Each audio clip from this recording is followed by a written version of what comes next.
जौनपुर में हुए संजीवी ट्रेन बम विस्फोट कांड के दोनों दोषियों को सुनाई गई फांसी की सजा। जहां बुधवार को एडीजे फर्स्ट राजेश कुमार राय की अदालत ने सुनाई सजा।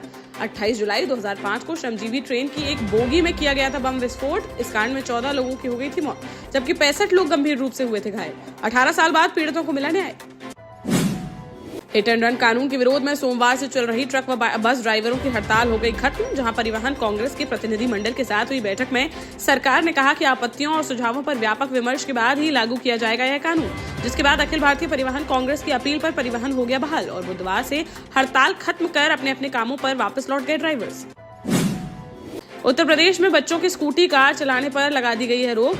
जहां अब 18 साल से कम उम्र के बच्चे नहीं चला सकेंगे स्कूटी व कार। यदि अभिभावकों ने बच्चों को दी कार स्कूटी तो उन्हें भी हो सकती है 3 साल की सजा। इसके साथ ही 25,000 रुपए का लगाया जाएगा जुर्माना। प्रदेश के माध्यमिक शिक्षा विभाग के निदेशक की ओर से भी सभी 75 जनपदों के जिला विद्यालय निरीक्षकों को पत्र लिखकर इस नियम की दी गई है जानकारी।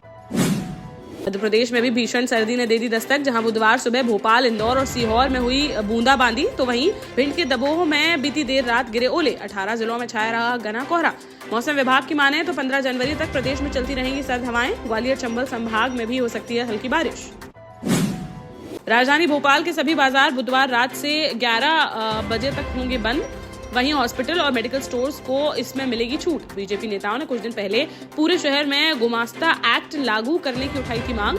साथ ही कलेक्टर आशीष सिंह को दिया था आवेदन, जिस पर प्रशासन ने लिया है फैसला, जिसको लेकर बीती रात पुलिस ने बाजारों में जाकर अनाउंसमेंट कर दुकानदारों को जानकारी देते हुए दी समझाइश। साथ ही कहा कि रात 11 बजे बाद तक दुकानें खुले रखने पर अब दुकान सील करने की जाएगी कार्रवाई। उत्तर प्रदेश में धीरे धीरे दिनों दिन बढ़ती जा रही सर्दी। जहां बुधवार सुबह प्रयागराज, वाराणसी, लखनऊ समेत प्रदेश के 8 शहरों में हुई बारिश। वहीं कानपुर से सटे उन्नाव में बारिश के बीच गिरे ओले, जिस पर मौसम विभाग ने झांसी, ललितपुर, महोबा, हमीरपुर, बांदा, चित्रकूट, कौशाम्बी, प्रयागराज समेत 12 जिलों में हल्की बारिश की जताई संभावना। यूपी एटीएस ने 22 जनवरी को होने वाले राम मंदिर की प्राण प्रतिष्ठा को लेकर आपत्तिजनक टिप्पणी करने वाले एक युवक को झांसी से किया गिरफ्तार। जहां एटीएस द्वारा सोशल मीडिया पर निगरानी के दौरान हुआ इसका खुलासा, जिसमें सामने आया कि झांसी के जिब्रान मकरानी ने ट्विटर पर ट्वीट करते हुए लिखा, अगर हमसे जबरदस्ती छीनी गई मस्जिद तो अंजाम भुगतने को रहना तैयार। और आखिर में लिखा, बाबरी मस्जिद भी हमारी है और हमारी ही रहेगी। जिस पर लखनऊ एटीएस ने जांच करते हुए आरोपी को झांसी आकर कर लिया गिरफ्तार। यूपी में बाबा गाने से चर्चाओं में आई ललितपुर निवासी कवियत्री अनामिका जैन अंबर का लोकसभा चुनाव से पहले अब राम मंदिर पर आया गाना। जहां उन्होंने इस नए गाने को अपने यूट्यूब चैनल पर किया लॉन्च, जिसमें वह प्रधानमंत्री नरेंद्र मोदी का गुणगान करती आ रही है नजर। अपने गाने की पंक्तियों में उन्होंने पीएम मोदी की पिछले कार्यकाल की उपलब्धियों को जताते हुए कहा कि राम भक्त ही राज करेगा दिल्ली के सिंहासन पर। टीकमगढ़ जिले के नगर परिषद पलेरा में बुधवार को हुई रिमझिम बारिश। इस दौरान ग्राम पंचायत भडरी में आकाशीय बिजली गिरने से 65 वर्षीय बुजुर्ग की हो गई मौत। जहां रात में खेत की रखवाली करने के बाद बुधवार सुबह घर लौट रहे थे किसान देवेंद्र यादव, तभी रास्ते में आकाशीय बिजली की चपेट में आने से उनकी चली गई जान। मौके पर पहुंची पुलिस ने शव को पोस्टमार्टम के लिए भेजकर आगे की कार्यवाही की शुरू।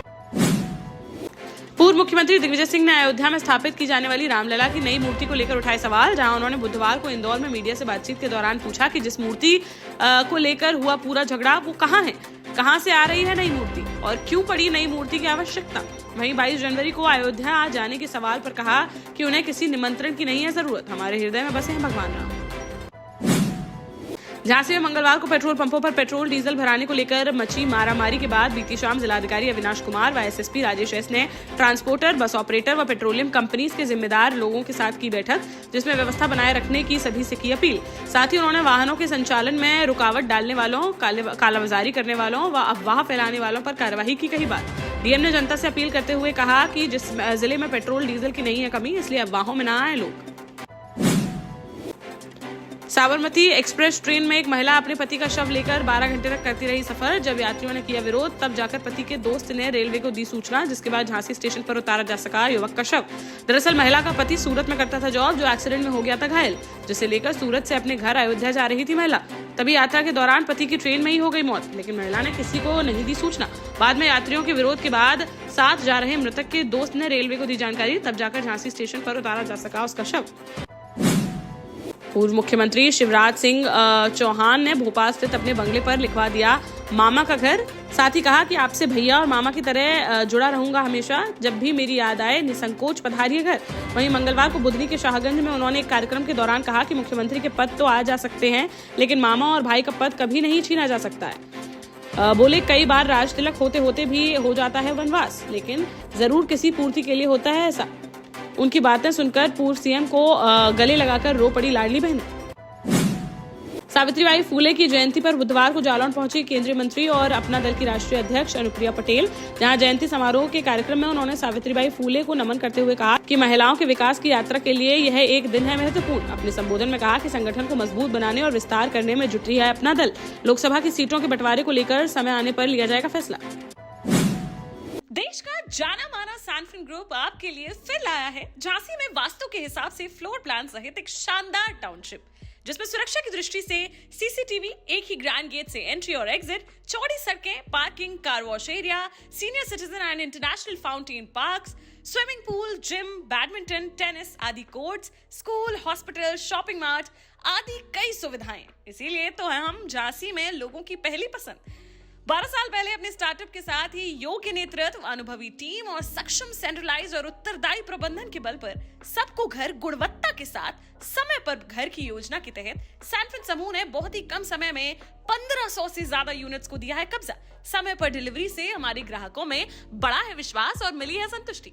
सैनफिन समूह ने बहुत कम समय में Sanfin Ashok city, green homes residency, green homes city, Sanfin Ashok valley, Delhi public school, Sanfin शाखा, केन सैनफिन अस्पताल सहित कई अन्य परियोजनाओं के साथ नई झांसी के निर्माण में स्थापित किया है एक बड़ा मुकाम। तो आप भी आज ही आइए अपने परिवार के साथ और कीजिए अपने सपने साकार।